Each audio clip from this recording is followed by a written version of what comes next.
Olá, eu sou Leandro Oliveira e esse é mais um vídeo da série Falando Todo Dia de Música. Você que está aqui já deve, de algum modo, saber o que deve fazer. Você deve se inscrever no canal, evidentemente, compartilhar com os amigos. A ideia desse canal é que traz música clássica para todos os gostos aqui em português.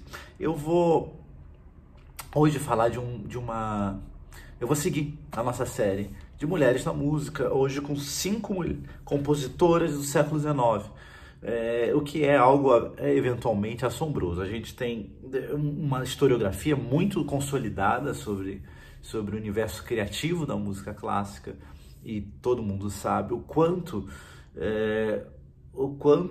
da presença feminina, de algum modo, eu arrisco dizer, grita pela ausência, né? E, de fato, não são poucas as compositoras que estão produzindo com mais ou menos qualidade, com mais ou menos, digamos, fluência ao longo de todo esse período. Hoje eu começo com 5 e eu vou fazer no próximo vídeo algumas outras que seguem ainda produzindo nesse período. A primeira compositora que eu gostaria de trazer à baila é uma compositora chamada Louise Farrenc, que, pelo nome, vocês já podem perceber, é uma compositora francesa desse período e que nasce em 1804, exatamente, morre em 1875 e produz por um belo período do século XIX. Ela que tem, claro, uma primeira formação como pianista, depois acaba por receber aulas com um grande compositor e professor da época chamado Anton Reicha. E, de qualquer modo, a Louise Farrenc é um personagem interessante em muitos termos. Enfim, como eu disse, meu objetivo aqui não é ficar falando tanto da biografia delas, mas para que vocês tenham uma ideia, ela chega a ser a primeira professora do Conservatório de Paris, a primeira mulher professora no Conservatório de Paris, já na década de 30. Ela vai ter oportunidade de conviver, teve aulas com Moscheles, com Hummel, grandes compositores, mas tem a oportunidade de conviver com vários dos grandes artistas de sua época, já que também acaba por se casar com um grande editor, os Farrenc, o Anton Farrenc, se não me engano. De qualquer modo, Aristide Farrenc. O que importa é a sua produção, e a sua produção é extraordinária. Ela de algum modo se posiciona como uma artista, uma criadora importante, com um noneto, uma peça que acaba por ser estreada inclusive pelo Joseph Joachim, um grande, e talvez um dos grandes nomes da produção, um grande violinista, um bom compositor da época, um grande violinista e promotor de muitos entre os gênios do século XIX.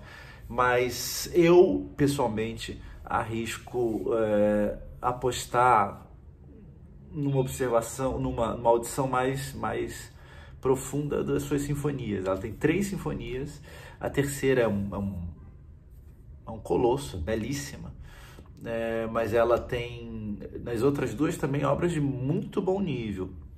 É uma estética bem romântica já. A gente já está lidando ali com o universo pós-beethoveniano, embora ela tenha uma estrutura, né, a música da Farrenc tem essa estrutura muito, digamos, neoclássica, se a gente pode chamar assim, quer dizer, tem muito do universo que posteriormente poderia vir a relacionar a sua produção com aquela do Mendelssohn, por exemplo, ou do próprio Schumann, de certo modo, o Schumann sinfônico, né? Só que o interessante é que ela é mais velha que eles, né? Ela é de 1804. O Schumann nasce em 1810, Mendelssohn em 1809. É a tradição do Hummel, é a tradição desses grandes alunos, de grandes compositores do século XVIII, esses grandes autores do final do século XVIII, que chega a ela e, de algum modo, avança, né, de forma bastante consolidada na produção dela. Não é uma música epigonal, não, é uma música romântica, mas de um romantismo, como eu disse, e arrisco a terminologia, neoclássico, um romantismo cujas relações com a estrutura são muito mais importantes que com eventuais experimentalismos. Louise Farrenc é um personagem que vocês deveriam ouvir com cuidado. Eu vou deixar aqui, evidentemente, o link para que vocês avancem sobre a pesquisa e ouçam coisas interessantes dela. A segunda personagem do século XIX que eu gostaria de trazer para vocês, também nascida na primeira década desse século extraordinário, 1805, um ano mais nova que a Louise, é a Fanny Mendelssohn. A gente fala muito do irmão, claro, o irmão mais impressionante, que é o Felix Barthold Mendelssohn, mas a Fanny Mendelssohn, mais velha, ela é de 1805, o Mendelssohn de 1809, 4 anos mais velha que o Mendelssohn, e a irmã mais querida, até a gente pode perceber, mais próxima. Foi também uma compositora bastante interessante. Algo que sempre me intrigou, né, no universo do estudo da história da cultura, né? A família Mendelssohn é uma família importante na história da cultura. A produção deles, evidentemente, é algo que a produção intelectual da família Mendelssohn e, evidentemente, toda a história da família, na história da inteligência do século XIX, é algo que nenhum historiador da cultura pode deixar de lado.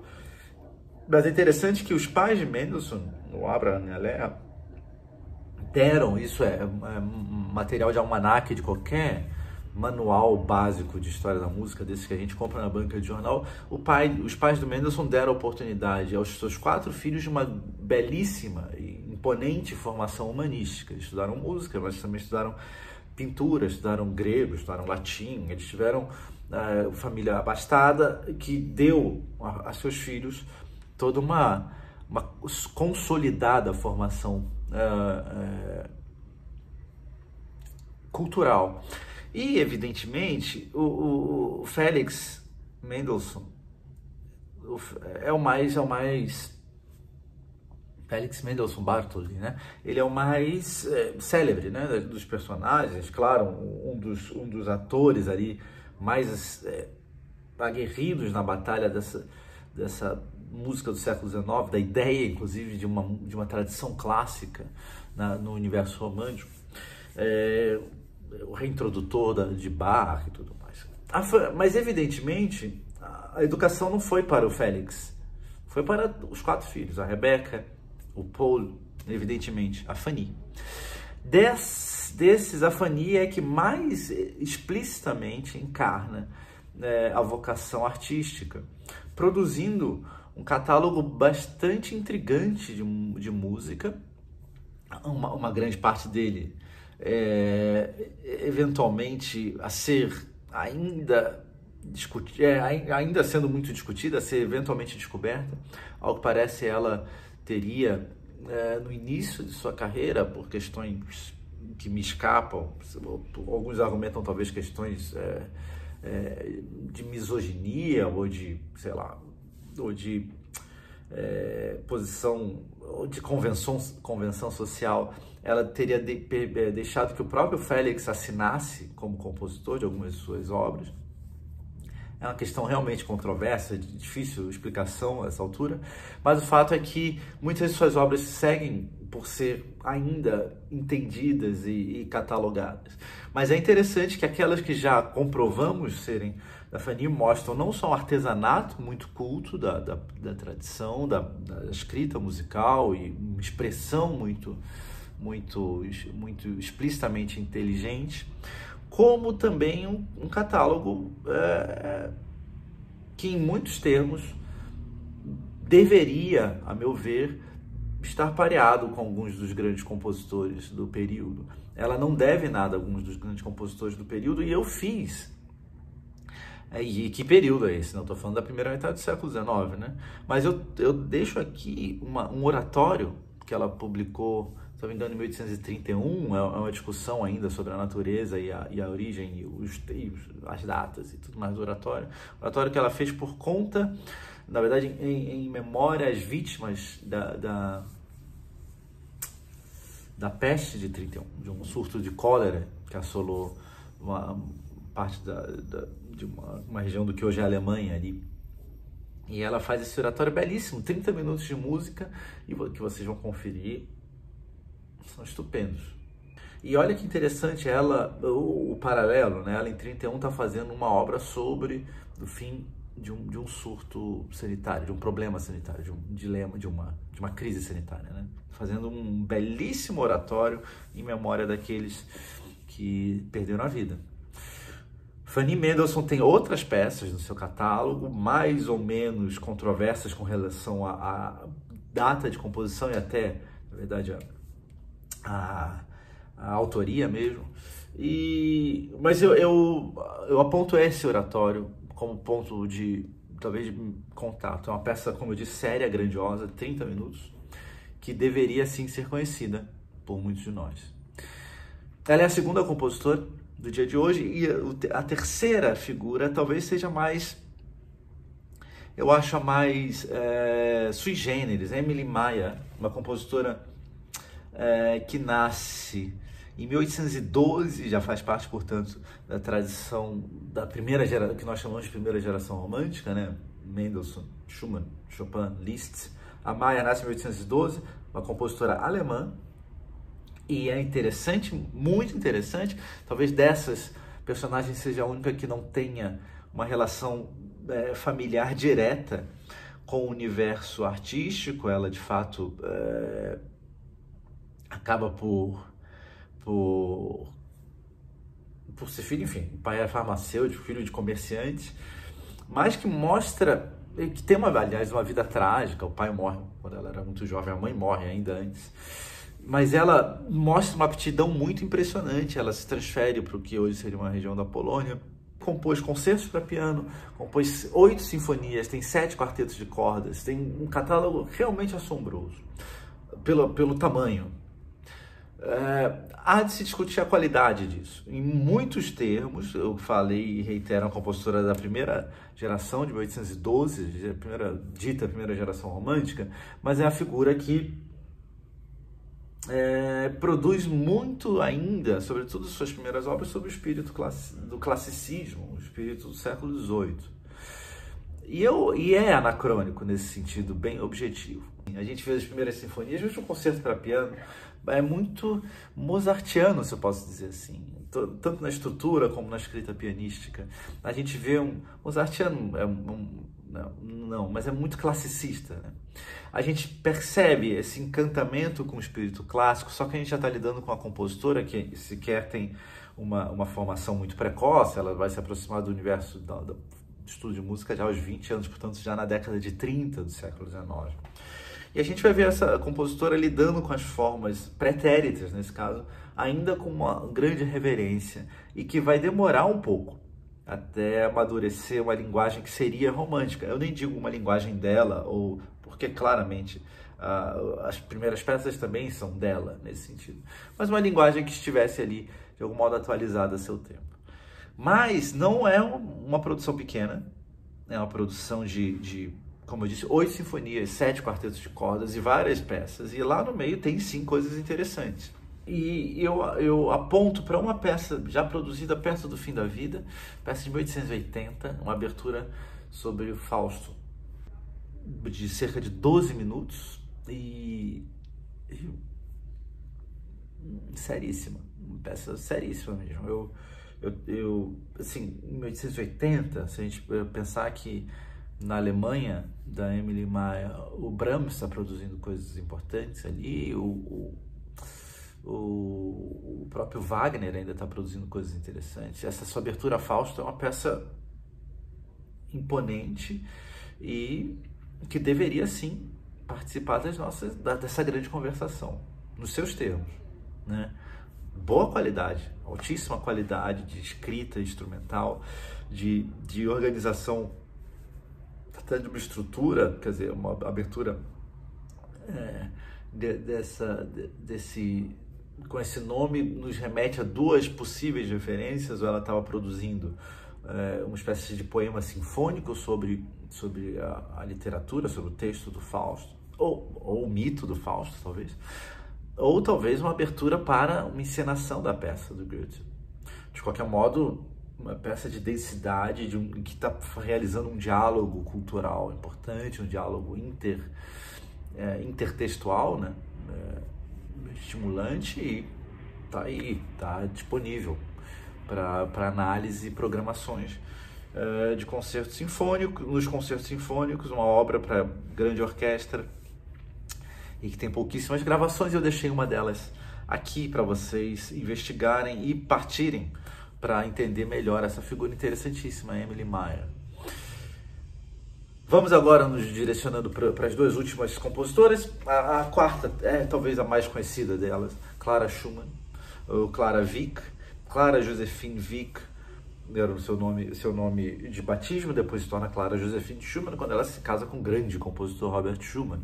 Há coisas que eu já comentei no curso que eu dei sobre mulheres compositoras. Muitas vezes as compositoras, e é o caso explícito da Clara Schumann, elas acham outro modo, talvez mais estimulante, de se posicionar como artista. No caso da Clara, é muito claro que ela ganhava mais dinheiro como pianista do que como compositora. Aliás, ela ganhava mais dinheiro que o Schumann, arrisco dizer, embora isso não se traduza necessariamente em prestígio histórico, mas para sustentar ali os tantos filhos do casal, 7 filhos do casal, se eu não me engano, era melhor para ela que ela se produzisse como concertista. E é difícil argumentar, a não ser que a gente tenha um outro tipo de preconceito, que é esse preconceito estético, argumentar que sendo instrumentista ela era uma artista menor do que sendo uma compositora. Isso não é verdade. Aliás, quem leu meu livro sabe que eu peso muito, aliás, a ausência na historiografia do impacto dos grandes intérpretes dos grandes instrumentistas para a história da música, para o motor da história mesmo. Quer dizer, o Paganini, até o argumento, Paganini é muito mais relevante para essa primeira geração romântica, Schumann, Chopin, claramente o próprio Liszt, do que vários outros compositores que estão produzindo naquele momento. Ele é mais importante mesmo, a presença física dele no palco é mais importante do que sua música, por exemplo. De qualquer modo, para além dessa digressão, evidentemente a Clara Schumann tinha suas contrições ali familiares, econômicas. O Schumann morre em 1856, ela tem que manter a família e ela segue tocando muito piano. Ela produz pouca coisa, mas eu reitero, eu arrisco dizer que talvez o que ela produzisse não lhe desse o dinheiro que ela ganhasse, que ela acaba por ganhar, desculpem, quando toca em público. Eu separei aqui uma peça famosa dela, peça que tem sido reiteradamente tocada nos últimos 5, 6 anos, o seu concerto para piano, um concerto de Lá menor, muito interessante. E ainda mais interessante porque cria um ruído muito estimulante com o concerto do seu marido, então marido Robert Schumann. São concertos digamos, matrizes bem diferentes, a dela e a do Schumann. Eu não vou entrar no jogo de compará-los, não é esse o nosso objetivo, mas é um concerto que tem sua posição ali na história e que guarda também uma chave, eu arrisco dizer, um pouco diferente para essa produção no universo romântico. A Clara tem também peças de câmara, tem um trio muito interessante, enfim, um catálogo, tem canções, tem peças para piano, peças de ocasião para piano, enfim, uma artista importante, respeitada a seu tempo, né? Basta dizer não bastaria dizer alguns dos grandes compositores que estão perto dela e que pedem suas sugestões sobre o seu repertório. E a gente não pode, portanto, deixar de ouvir a Clara Josephine Wieck, ou Clara Josephine Schumann, ou Wieck Schumann, como alguns gostam de dizer modernamente. E aqui eu coloquei o seu concerto para piano.